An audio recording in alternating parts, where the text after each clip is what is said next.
Sa gahi man siya. Mayong udto sa tanan.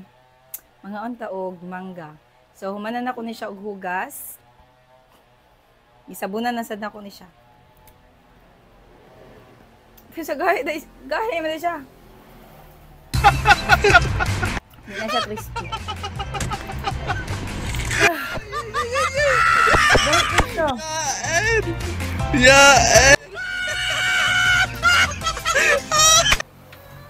na siya crispy ay. Pag bago, ang ilanan mo gud sa mangga kung bago siyang harvest, dapat ka ng ano po siya crispy po, kaya ka ng pag isa lang kainitan mo ba?